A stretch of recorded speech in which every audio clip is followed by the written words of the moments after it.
The introduction to the contribution to the critique of Hegel's philosophy of right is, well, first of all, quite a mouthful of a title, I suppose. But it's also the source of what is arguably the most well-known, most easily recognizable quote by German philosopher Karl Marx, and that is the infamous passage where he says that religion is the opium of the masses. But when you actually read this text in its entirety, or at least the portion of it that was published during Marx's lifetime, which is just the introduction, I think it becomes clear that it's kind of ironic that that ended up being what's arguably the most recognizable little snippet of Marx's work. It's the kind of thing that even if you've never read a lick of Marx's writing, you could probably point to that quote and say, yep, that's Karl Marx. That's that Communist Manifesto guy. Of course, he's going to have something nasty to say about religion, right? While it's certainly true that Marx was, like other leftist materialist philosophers of his day, critical of religion, that is by no means an exhaustive description of who Marx was as a philosopher. And in fact, his approach to religious criticism is one of the things that makes him so interesting. When we pluck him out of that little circle of troublemakers in philosophy, the young Hegelians, and we take a look at what Marx was trying to do with philosophy, it really shines very clear in the way he treats the project of religious criticism itself. So I want to dig into the first half of this introduction in this video, and I'll do the second half in another video. And what I want to unpack is really two big themes that appear here. One is Marx's treatment of religious criticism as a major characteristic project in German leftist philosophy at the time. And second is to zero in on his idea of social change and what exactly he thinks is necessary and what is not necessary for something like that, for social changes to take place. So in the very opening of this introduction, Marx says that for Germany, the criticism of religion has been essentially completed, and the criticism of religion is the prerequisite of all criticism. So Marx is actually doing two things here, but I want to focus on one of them first. The criticism of religion has been completed. That's what he says. Why does he say so? What gives him the right to make this declaration? Well, he goes on to tell us. In the first big paragraph you see in this text, he's giving us his answer. The foundation of irreligious criticism is, man makes religion, religion does not make man. Religion is indeed the self-consciousness and self-esteem of man who has either not yet won through to himself or has already lost himself again. Now, although he doesn't name him specifically in this text, the language that Marx is using, the ideas that he is referring to are distinctly Feuerbachian, some almost verbatim plucked from Feuerbach's magnum opus, The Essence of Christianity, which had been published just 2 years earlier. And in this book, Ludwig Feuerbach makes the case that God is nothing more than a thought object onto which human beings project their own qualities and their own capacities. And so the first thing Feuerbach thinks we should do is, first of all, stop doing that and start to establish ourselves precisely in the very seat that we've established God and religious ideals and so forth. Marx agrees, along with his fellow materialist leftist philosophers, his fellow atheist philosophers, the young Hegelians. Everybody's behind Feuerbach on this one. Now, if you've read the theses on Feuerbach, you know that this does not last forever. Marx is going to even move on from Feuerbach eventually, but at the time he's writing this, he and most of the other leftist philosophers in Germany are still very much under Feuerbach's sway. So you're going to see a lot of Feuerbachian language in this text. Some terms that Marx himself will kind of abandon in just a couple of years. But at this moment, he's still very much under the influence of Feuerbach. For Marx, Feuerbach really is the guy that kind of nailed the last nail in the coffin on religion in the form of his projection theory, as some academics call it today.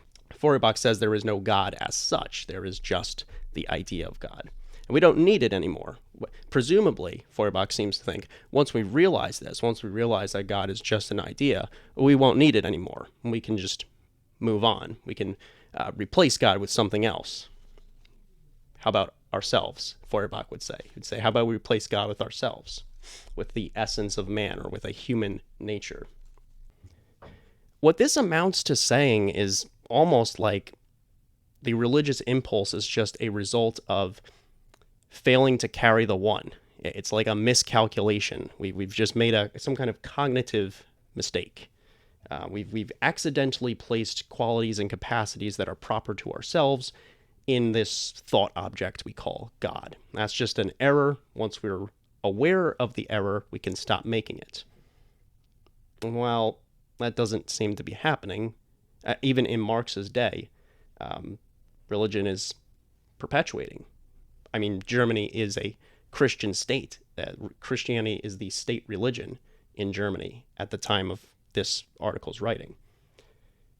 So what's the problem? Is it just that not enough people have read Feuerbach's book? Maybe it's a little bit more complicated than that.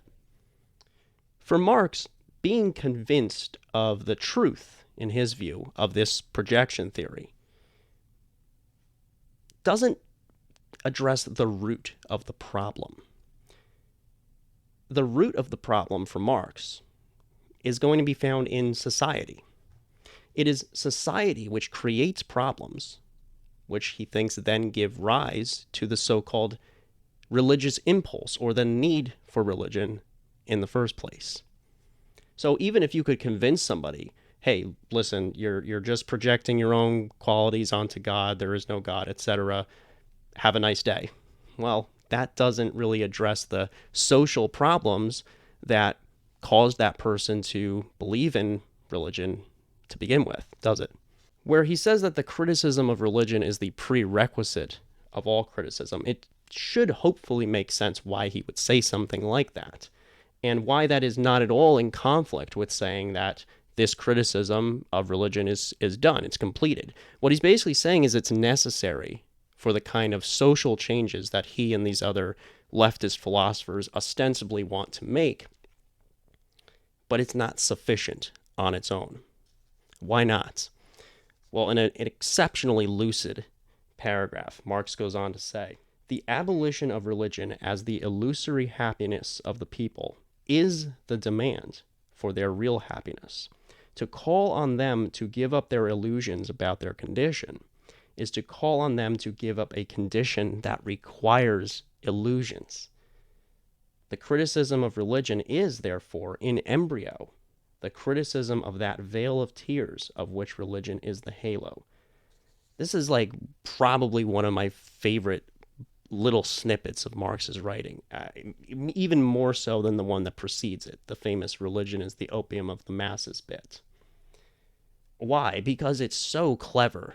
What he's saying is, if you think that criticizing religion is something worthwhile for philosophers to engage in, then you must also think that it's worthwhile to address and critique and solve the very problems in society which gave rise to religion in the first place. Now, unlike religious criticism, which is something you can presumably try and convince somebody of through argumentation, like Feuerbach was able to convince lots of other materialist leftist philosophers of his arguments through sitting down and writing a nice big book called The Essence of Christianity. So if Marx wants philosophers to move on from their very successful project of religious critique to action, to actual social change, maybe what we've got to do is write more books, maybe write bigger books, make more compelling arguments, try and convince more. No, the thing is, this isn't a convincing people kind of thing, this social change. Well, what does Marx take social change to be? Well, he takes it to be something which only happens as the result of the revolutionary action of a universal class. Of course, that's going to be the proletariat. A class that is in a unique position to make these changes, precisely because it is this class which is going to, if it can be shown that it is in such a position, which is going to need these changes to be made. So convincing people is maybe part of it. I mean, if Marx didn't think writing more philosophy books wasn't necessary, he certainly wouldn't have written so many. But that's part of it. But it's not exhaustive. It's necessary but not sufficient. My pet example that I've used a couple times in my other series on the Feuerbach theses is the French Revolution. You know, you look at what did it take for the revolution to really begin? Did it have something to do with the ideas conceived and the writings penned in the smoky salons of Paris? Unquestionably it did. The intellectuals and the ideas that were formed in the salons shaped and directed the movements that would become the French Revolution. There's just no doubt. But was it sufficient? I don't think so. See, imagine if the French people were fat and happy. Imagine if the king wasn't clueless. Imagine if there wasn't this mismanagement of the country that was leading to mass starvation. Do you think that if all the people had enough food, more than enough food maybe, they were living lives of luxury, that someone like Robespierre could come in and convince them to go to war with their king? That just seems rather unlikely to me. No, what really drove the actual revolution, the revolution of people storming the Bastille, going into the streets, storming the Palace of Versailles, what drove that activity was not just cool ideas, clever arguments. It was something very, very real, very visceral, something material. It was hunger. It was starvation. The people were hungry, and that drove them into the streets. Changes to society, the kind that Marx is interested in and the kind that ostensibly his fellow materialists are interested in, are not the sort of thing that come as a result of convincing, of being convinced. You don't need to be convinced by a book that you're starving. You don't need to be convinced by a book that there's inequality. If you just look around you, Marx would say, and you see what your actual conditions are, that's all the convincing you're going to need. With that said, the way society is structured, there are measures in place to make it difficult, to obfuscate from that, to make it difficult for this universal class to actually recognize that they are in such a dismal position. And that's where for Marx, that seems to be where theory still has its quite proper and quite necessary place. Marx says that the people have to realize that they are in fact possessed, ruled, and mastered before they can recognize the need to overthrow this system of domination. It's kind of like that quote from Russian mystic Gurdjieff, who says, "How can you escape from a prison you don't accept that you're inside of? Or how do you break out of prison if you think you're free?" He goes on to say that criticism itself has to raise itself to deal with human problems. Well, see, the thing is, the criticism of religion is criticism of something that is a symptom of human problems. It's a symptom of these conditions in society. So what Marx is saying is we have to get to the root of it. Later in this article, he says that to be radical is to grasp the root of a problem.